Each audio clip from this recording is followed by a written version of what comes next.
hands together and give JJ a warm welcome. Hi, everyone. This guy. Thank you to Rare Evo, to Wes and Rand for putting on an incredible event. They're really pretty excellent. Another great Cardano event. Yeah. But not just Cardano now. We've got Ergo, VeChain. It's really excellent that this turned into a multi-chain event. It's nice to see different communities coming together for this. Thank you to Charles, to Tam, to Tim, Mike, Agalos, everyone in the entire executive team at IOG. Thank you for trusting me to give a speech here. I'm the community member that somehow made it to IOG, which is exciting. I think I would be here right now, even if I weren't at IOG, but I think it's more likely that I would be in the audience there. I'm someone that was just in the live chat in Charles's AMAs. I was watching Cardano 360 on a monthly basis. I was watching Charles and Tim and John and everybody talk about African operations, getting excited about MOE and all sorts of different things. I was attempting to make content actually at the time, over the past, like 2020, 2021, about why I thought the Shelley D equals 0 moment was really exciting. This is the moment at which network block production became fully decentralized. I was talking about this with basically anybody that would listen. I created a video at the time in February 2021 saying the title of this was Cardano is about to change everything, and I really believed it. So I had 6 takeaways at the time where I was really excited about, some things that I was looking forward to with the development of the Cardano blockchain. The first was that we were about to launch smart contracts. It seems like ages ago. This was February 2021, right? They had a great interoperability strategy for the entire web, including the capacity to work with Ethereum, work with various blockchains that already existed. Transaction costs were incredibly cheap. I was looking at these transactions trying to go through on Ethereum, sending out a transaction, hoping it would process, costing me $30 and then bouncing back and not working. And I said, oh, this is actually pretty neat. You can just send a transaction and it works. And there's an understood amount of ADA that it costs to send the transaction. It actually works. It was exciting. I was excited that Cardano was about to be decentralized in block production, like I said, end of March 2021. And I was really excited about the idea, and the 5th idea, that Cardano incentivizes token holders to keep value on the network, and that you could stake, and that staking was already live, and it was functioning, it was working, it was distributing rewards to people staking, delegating to stake pools. And 6thly, I thought that it was really neat that Cardano was going to enable token holders to vote and to participate in the development of the network, this recursive design for governance. And that's where we are today.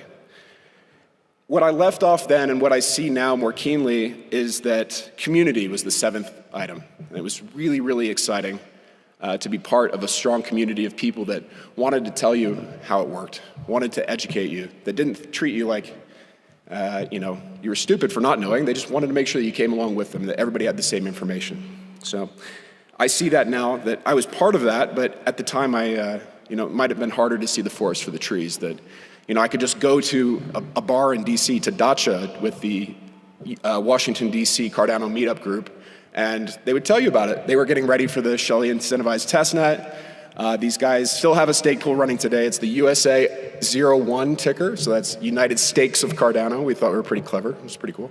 That's James and Dave and Isaac. Isaac's a NASA engineer. He was the guy that figured out how to actually set up the SPO. But it was imminent, it was an actual connection. It was someone that I knew that was excited about this, and they brought me along. This was my first connection to the blockchain. I think this is critical to understanding Cardano's success. The people associated with this project are actually remarkable.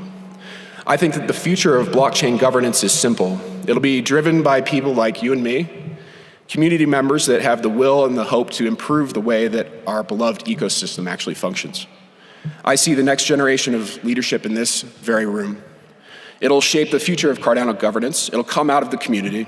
And ideally, it'll shape conversations at Intersect, the Cardano members-based organization, to start. Ideally, we're inviting new people to these events, new people to conversations happening at Intersect. And these people will, I think, be just as passionate as we are. And it's exciting, like I said, that this is now cross-chain, because I think there's an opportunity here where folks from the Ergo community or VeChain community can actually come in and have the same conversations and talk about what we want to see out of a blockchain. I'm attempting constantly in these conversations to keep that community member viewpoint in our conversations at IOG.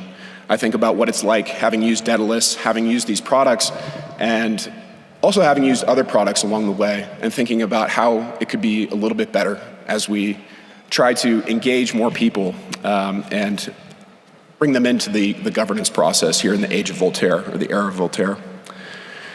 I would like more people around me to keep that community viewpoint alive. I would like to keep bringing people that really care in the same way to IOG and to all these various products that we're working on.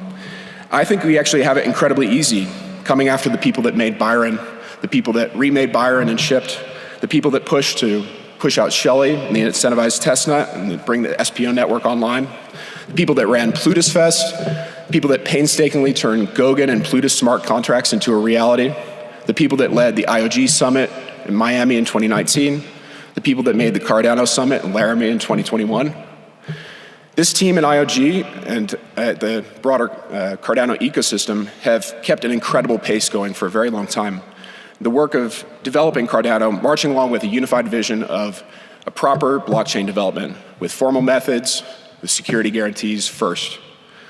It's clear to me, even as an outsider at the time, that there was a vision for something coming, a 5-era roadmap, and it's a very exciting thing, and it's worth celebrating that we're at the end of that roadmap right now. We're in the 5th era, we're in Voltaire, and that work is at its peak right now. This is actually worth celebrating. All of you. It's excellent that we have representatives and leaders here from pioneer entities in the Cardano ecosystem along the development of Cardano. Input Output, the Cardano Foundation, Emergo, all present at this event. And thank you for being here. Help Rare Evo showcase a variety of stake pool operators and their missions around the world. Vote for Rare Evo Catalyst Proposal number 106811, facilitating SPO travel and media production at high-value blockchain events worldwide.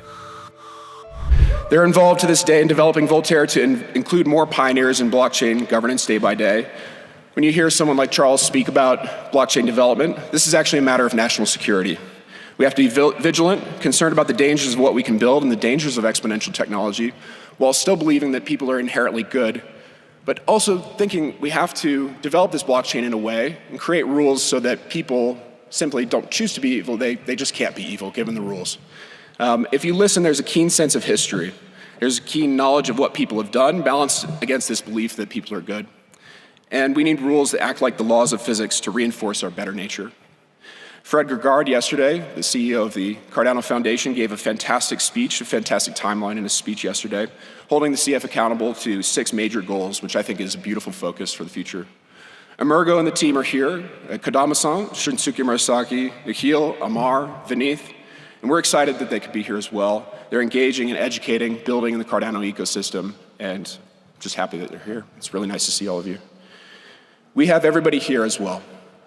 First and foremost, the builders in the room, the ecosystem members that have driven phenomenal growth in the Cardano ecosystem over the past few years. And I think that that's where what we're talking about, really, the pioneering part of the blockchain governance in the near future. Oh, a little out of order here.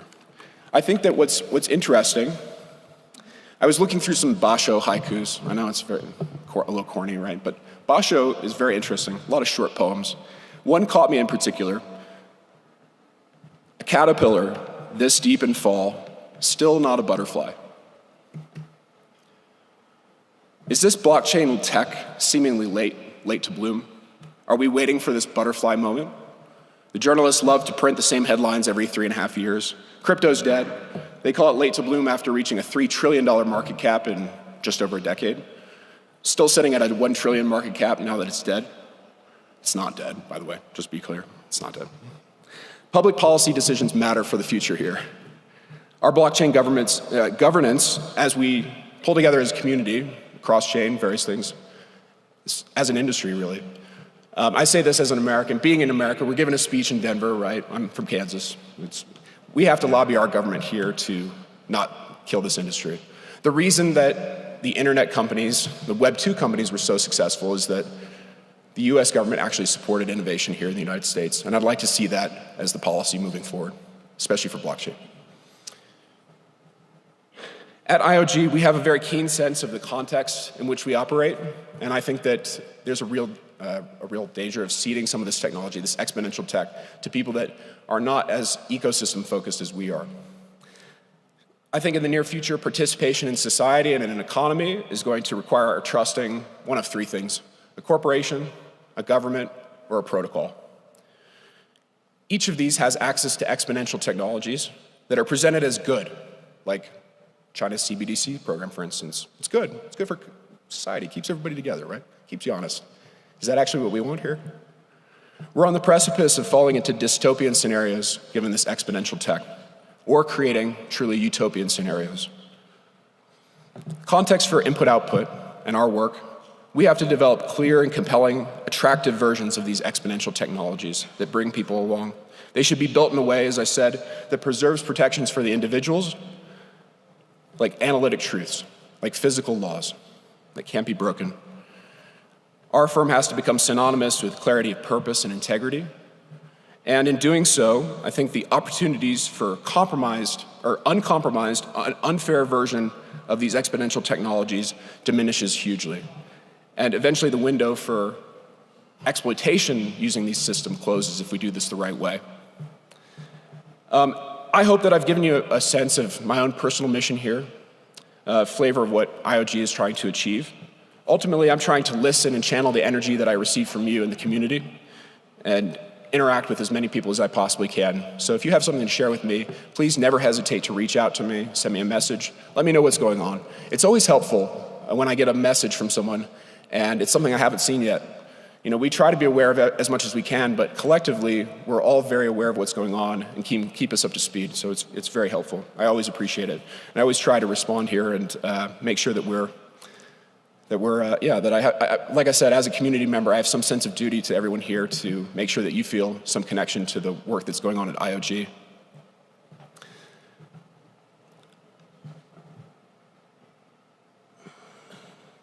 I'm really interested in what's going to endure for the next generation.